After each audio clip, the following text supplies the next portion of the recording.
As we take our seats in the theater, we see the stage setting.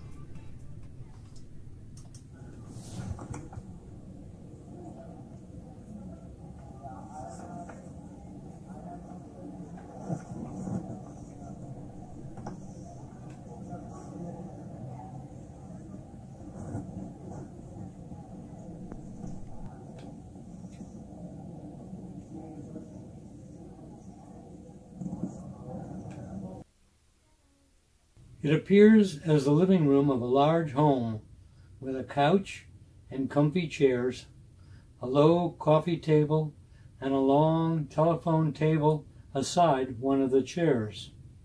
An old-style rotary phone is on the table.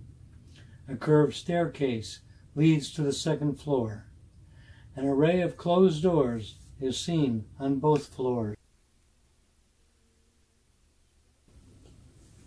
Performers come on and off the stage, but nothing makes sense. We see a lot of seemingly aimless performers just running around. Some performers seem to have forgotten their lines or what they're supposed to do, and one actress seems totally oblivious to anything that's happening.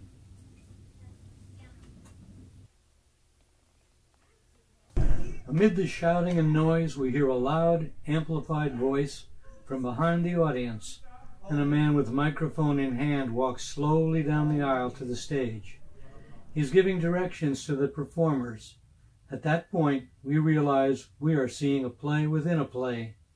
We are an audience watching the last dress rehearsal of a theater group struggling to recall their lines prior to the first night of their play.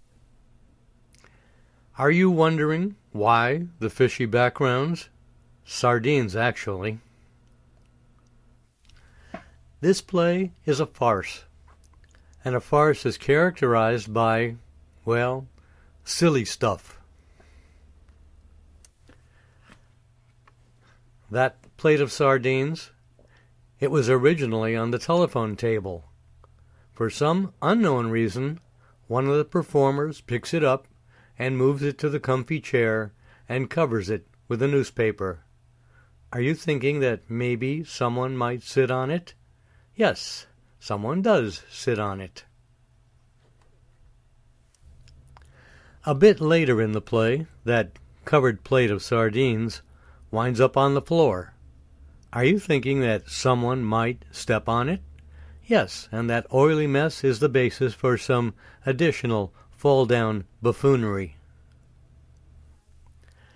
And at many places in the play, guys seem to lose their trousers and then hop around the stage, sans pants.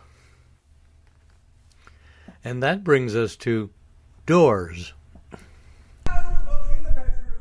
And more silly stuff. Where are you? Rhoda! Rhoda! There's someone in the bathroom now!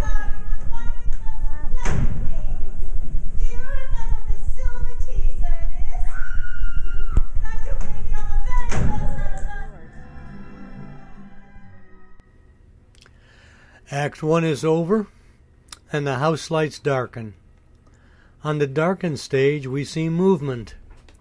The entire stage is rotating. In the dim light we see stagehands arranging props.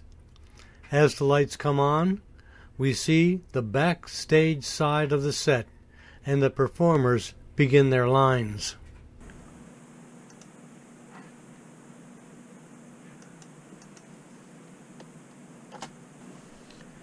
Act 2 embodies the essence of the entire show. The stage has turned around 180 degrees, and we are now backstage watching the actors as they wait their cue to push open a door and enter the stage. Though the show has now been on the road for a month or more, anything that can go wrong, has gone wrong, and still goes wrong. The second act is ready to begin, but some performers are missing. The house manager announces to the audience there is a delay, but the play will begin in 3 minutes. A few minutes later, another person who was unaware of the announcement tells the audience the play will begin in 3 minutes, but is quickly corrected and changes the timing to 2 minutes. The play is now in progress, and we now get the backside view of what is happening on stage. For instance, remember that gal who seemed oblivious to her part in the play? In the play, she goes upstairs with a guy, and they begin to look for the bedroom. We see the first door open, and then close, and identified as the bathroom. The next door opens and closes, and identified as a closet, and we see the gal and guy now enter the bedroom. Later, when they leave from that door, the gal is now scantily clad in a red mini nightgown. One character plays the part of an older man who is tipsy and forgetful. To keep him sober, the cast hides his whiskey bottle, and it becomes a game of hide and seek.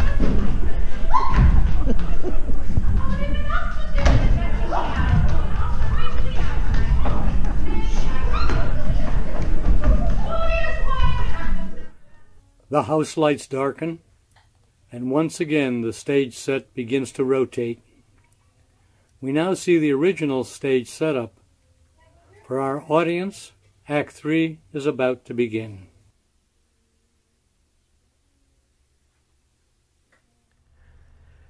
You'll have to use your imagination for this. I have no action to show. In a few moments, we realize the theater group's play is at the end of the tour. The cast is worn out. The play has lost its excitement. Egos have begun to surface. Actors are taking liberties with their lines, and they jibe verbal attacks on other cast members, and physical attacks as well. The play ends with the tipsy old man at center stage. At first we're not sure if his lines are part of the play, or just a long, impromptu tipsy speech. But then it seems as though the old man gets the hook.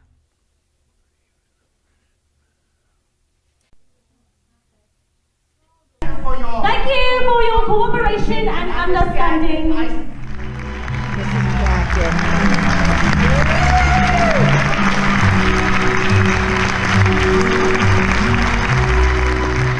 On the bus to our after-theater dinner stop, John asks us how we liked the show. We all agree the show was a stupid, silly, slapstick comedy and lived up to its billing as a farce. Well, from my viewpoint, I think there was just one thing missing.